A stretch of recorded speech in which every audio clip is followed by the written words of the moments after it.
अस्सलाम वालेकुम स्टूडेंट्स। उम्मीद करता हूँ सब बच्चे खैरियत से होंगे। बेटा आज का जो हमारा लेक्चर होगा homeostasis class 10th chapter number 11। हमने अपने प्रीवियस लेक्चर में होम्योस्टेसिस के बारे में डिस्कस किया था। हमने होम्योस्टेसिस की डेफिनेशन के बारे में पढ़ा था और उसके बाद इसके टाइप्स के बारे में देखा था। अब हम नेक्स्ट बात करेंगे होम्योस्टेसिस इन प्लांट के बारे में। जैसा कि आपको पता है कि लिविंग ऑर्गेनिज्म की जो इंटरनल कंडीशंस हैं उनको मेंटेन रखना ज़रूरी है। ठीक है, बेशक एक्सटर्नल इन्वायरमेंट में जितनी मर्जी चेंजिंग आती रहे, लिविंग ऑर्गेनिज्म अपनी इंटरनल कंडीशंस को हमेशा होम्योस्टेसिस के ऊपर मेंटेन रखेगा। बिल्कुल इसी तरह प्लांट्स भी अपनी कंडीशंस को होम्योस्टेसिस के ऊपर मेंटेन रखेंगे। प्लांट अपने एक्सटर्नल इन्वायरमेंट के साथ डायरेक्ट कॉन्टैक्ट में होता है और उसको डायरेक्ट रिस्पॉन्स देता है। अगर हम बात करें होम्योस्टेसिस इन प्लांट में, तो प्लांट के अंदर होम्योस्टेसिस को मेंटेन रखने के लिए ना बेटे डिफरेंट प्रोसेस करवाए जाते हैं, जिस तरह के removal of carbon dioxide, removal of oxygen and removal of water and removal of metabolic waste. Plant ये डिफरेंट मैकेनिज्म परफॉर्म करवाता है, डिफरेंट प्रोसेसेस परफॉर्म करवाता है ताकि अपनी कंडीशंस को होम्योस्टेसिस के ऊपर मेंटेन रखे। ठीक हो गया बेटे।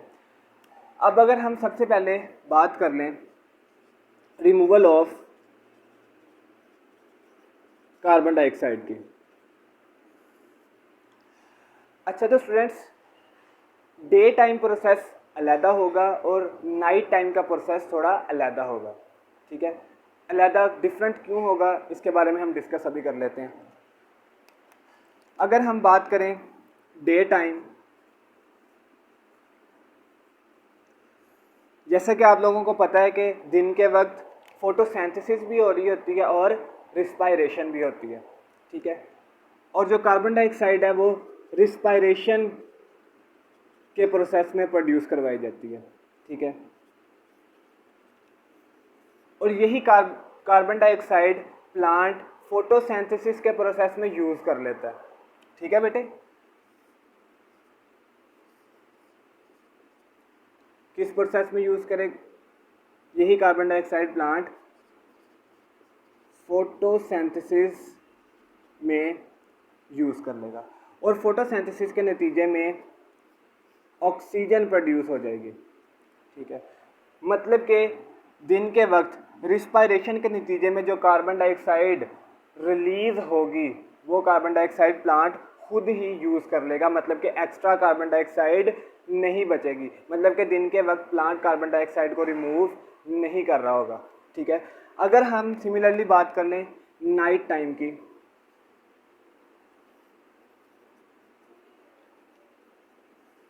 जैसा कि स्टूडेंट्स आपको पता है कि रात के वक्त फोटोसिंथेसिस तो नहीं हो रही होती, इसका मतलब सिर्फ और सिर्फ रिस्पायरेशन हो रही है। और जैसा कि आपको पता है रिस्पायरेशन के नतीजे में कार्बन डाइऑक्साइड प्रोड्यूस होती है। ठीक है, अब कार्बन डाइऑक्साइड बहुत ज़्यादा अमाउंट में प्रोड्यूस होती है, जिसकी वजह से इस कार्बन डाइऑक्साइड को रिमूव करना ज़रूरी होता है। ठीक है, अब ये प्लांट कार्बन डाइऑक्साइड को स्टोमेटा के ज़रिए रिमूव करेगा। किसके ज़रिए बेटा? स्टोमेटा के ज़रिए। जैसा कि आपको पता है स्टोमेटा क्या होते हैं कि स्मॉल पोर्स होते हैं जिनकी वजह से गैसेस एक्सचेंज करवाई जाती है। ठीक है, और उसके अलावा अगर हम बात करें रात के वक्त तो स्टोमेटा क्लोज होते हैं। स्टोमेटा क्लोज है, इसका मतलब कि ये प्लांट अपने कार्बन डाइऑक्साइड को किस तरह रिमूव करवाएगा। अच्छा, बात करें अगर लीव्स के ऊपर ना क्यूटिकल की लेयर होती है, एक क्यूटिकल की लेयर होगी, प्लांट इस क्यूटिकल की लेयर से कार्बन डाइऑक्साइड को रिमूव करवाएगा। ठीक हो गया। अगर हम बात करें लीव्स और यंग स्टेम की, तो लीव्स और यंग स्टेम में कार्बन डाइऑक्साइड को रिमूव स्टोमेटा के ज़रिए करवाया जाता है। ठीक हो गया, स्टोमेटा और क्यूटिकल की लेयर से रिमूव करवाया जाएगा। अगर हम रूट्स की बात करें तो रूट से कार्बन डाइऑक्साइड को उसकी जर्नल सरफेस से रिमूव करवाया जाएगा। लेट्स सपोज कि ये आपके पास रूट्स हैं, ये रूट्स की ये जर्नल सरफेस से रिमूव करवाया जाएगा कार्बन डाइऑक्साइड को। किस प्रोसेस के ज़रिए? डिफ्यूजन के ज़रिए। डिफ्यूजन के ज़रिए रिमूव करवा दिया जाएगा। ठीक है। इस तरह प्लांट अपने कार्बन डाइऑक्साइड को, एक्स्ट्रा कार्बन डाइऑक्साइड को, सरप्लस कार्बन डाइऑक्साइड को अपनी बॉडी से रिमूव करवाएगा ताकि अपनी बॉडी को होम्योस्टेसिस के ऊपर मेंटेन रख सके। सिमिलरली नेक्स्ट हम बात करेंगे रिमूवल ऑफ ऑक्सीजन की। अभी हमने प्रीवियस डिस्कस कर लिया कि जो ऑक्सीजन है वो फोटोसिंथेसिस के प्रोसेस में प्रोड्यूस होती है, और यही जो ऑक्सीजन है प्लांट ना ये अपने सेलुलर रिस्पायरेशन के अंदर यूटिलाइज कर लेता है। जो कार्बन डाइऑक्साइड प्लांट फोटोसिंथेसिस के प्रोसेस में प्रोड्यूस करता है, इस कार्बन डाइऑक्साइड, इस ऑक्सीजन को प्लांट सेलुलर रिस्पायरेशन के अंदर यूज़ कर लेगा, और उसके बाद जो ऑक्सीजन सेलुलर रिस्पायरेशन करवाने के बाद भी एक्स्ट्रा बच जाएगी, एक्स्ट्रा ऑक्सीजन उसको प्लांट अपनी बॉडी से रिमूव कर देगा। कौन सी ऑक्सीजन को? एक्स्ट्रा ऑक्सीजन को। प्लांट ऑक्सीजन प्रोड्यूस क्यों करता है? अपने सेलुलर रिस्पायरेशन को परफॉर्म करवाने के लिए। जो ऑक्सीजन उसके पास एक्स्ट्रा बच जाती है उस ऑक्सीजन को वो अपनी बॉडी से रिमूव करवा देता है, ठीक है। और ये फोटोसिंथेसिस का अमल जो है ये मेसोफिल सेल के अंदर परफॉर्म हो रहा है, मेसोफिल सेल के अंदर। अच्छा, पीछे भी हमने डिस्कस कर लिया था कि जो कार्बन डाइऑक्साइड है, मेजर कार्बन डाइऑक्साइड जो किस के ज़रिए रिमूव करवाई जाती है? स्टोमेटा के ज़रिए। बिल्कुल इसी तरह जो ऑक्सीजन है वो भी किसके ज़रिए रिमूव करवाई जाएगी? स्टोमेटा के ज़रिए। ओके, ये हमने डिस्कस कर लिया रिमूवल ऑफ कार्बन ऑक्सीजन। अब नेक्स्ट हम बात करेंगे रिमूवल ऑफ वाटर।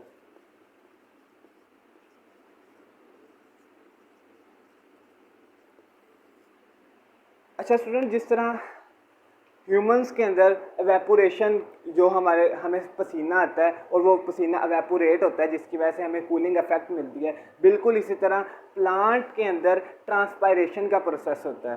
प्लांट अपने वाटर को रिमूव करेगा जिसकी वजह से उसे कूलिंग इफेक्ट मिलेगी, मतलब कि ट्रांसपायरेशन के ज़रिए प्लांट थर्मो रेगुलेशन को कंट्रोल करेगा। ठीक हो गया। अब जो प्लांट है वो जो वाटर है वो सॉइल से अब्जॉर्ब करता है और उसके अलावा रिस्पायरेशन के नतीजे में भी वाटर प्रोड्यूस हो रहा होता है। प्लांट इस वाटर को अपने सेल के वैक्यूल के अंदर स्टोर करता है ताकि प्लांट सेल टर्जिड हो और प्लांट को स्ट्रेंथ प्रोवाइड करे, और जो एक्स्ट्रा वाटर होगा उसको प्लांट अपनी बॉडी से रिमूव कर देगा। अब प्लांट वाटर को रिमूव करने के लिए दो प्रोसेस परफॉर्म करेगा। एक को हम कहते हैं ट्रांसपायरेशन। बेटा ये जो ट्रांसपायरेशन का अमल है ये ऑल टाइम होगा, ठीक है, ऑल टाइम। ज़्यादातर ये होगा डे टाइम के अंदर, ठीक है। ऑल द टाइम ट्रांसपायरेशन होती है लेकिन ज़्यादा ये ट्रांसपायरेशन का अमल डे टाइम परफॉर्म होगा। ठीक हो गया। डे टाइम क्यों परफॉर्म होगा? क्योंकि दिन के वक्त स्टोमेटा ओपन रहते हैं, ठीक है। अब ट्रांसपायरेशन की अगर हम डेफिनेशन की बात कर लें, removal of water from general surface of leaves are called transpiration.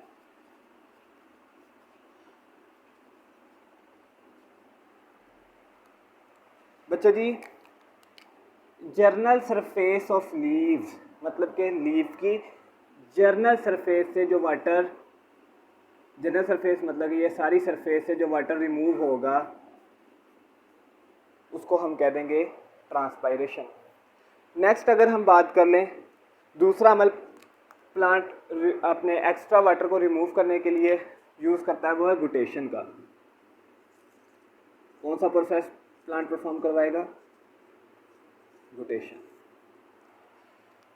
अब अगर हम बात कर लें गुटेशन का अमल सिर्फ रात के वक्त होगा।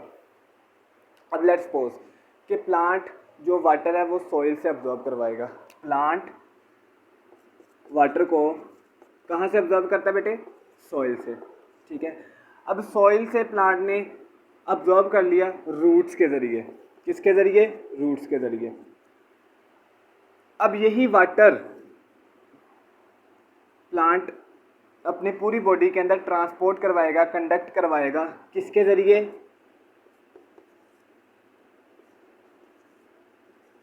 जाइलम वेसल के ज़रिए।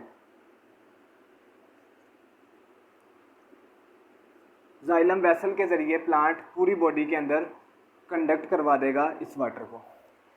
इस तरह देखें बेटा, रूट्स के ज़रिए प्लांट वाटर को अब्जॉर्ब करवाएगा और उस वाटर को पूरी प्लांट बॉडी के अंदर जाइलम वेसल्स के ज़रिए ट्रांसपोर्ट करवा देगा। ठीक है। अब जो वाटर लीफ के अंदर आ चुका है, अब स्टोमेटा तो क्लोज है जिसकी वजह से ट्रांसपायरेशन तो नहीं होगी। अब यही वाटर फोर्स आउट होगा प्लांट की लीफ की टिप्स में से। ठीक है। लेट्स सपोज कि ये एक लीव है, ठीक है, और स्टोमेटा तो क्लोज है। यही पानी फोर्स की वजह से, बहुत ज़्यादा फोर्स लग रही है और प्लांट की टिप्स में से बाहर आ जाएगा। ठीक है बेटे, कहाँ से? फ्रॉम एजेस और टिप्स। फोर्स आउट हो जाएगा टिप्स और एजेस से। ठीक है। यहाँ पे छोटे छोटे पोर्स होते हैं जिसकी वजह से प्लांट के अंदर से पानी निकल सकता है। ठीक है। अगर हम बात करें ड्यू की, ड्यू और गुटेशन में बहुत ज़्यादा फ़र्क है। जो ड्यू का पानी होता है वो उसकी जनरल सरफेस के ऊपर पड़ा होता है। ठीक है। और अगर गुटेशन के पानी की बात करें तो वो टिप्स के ऊपर ऐसे ड्रॉप्स बाय ड्रॉप गिर रहा होता है। ठीक हो गया, ये फ़र्क होता है। अब गुटेशन की डेफिनेशन को अगर हम लिख लें, द अपीयरेंस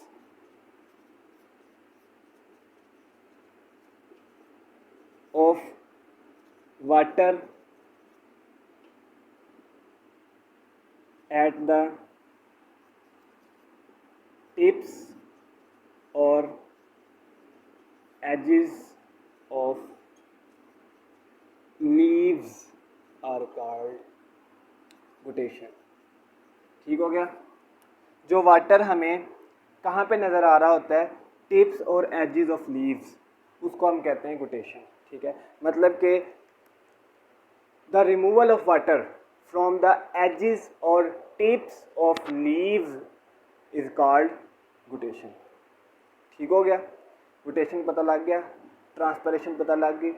ट्रांसपरेशन है कि जर्नल सरफेस से वाटर का रिमूव होना, और गुटेशन है फ्रॉम द टिप्स और एजेस ऑफ द लीव्स। ठीक है।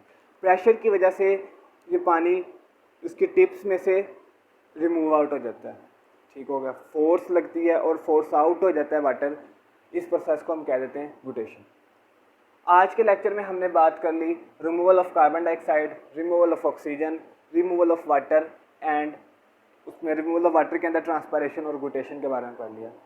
नेक्स्ट लेक्चर में बात कर लेंगे रिमूवल ऑफ मेटाबॉलिक वेस्ट के बारे में। ओके, अल्लाह हाफिज़।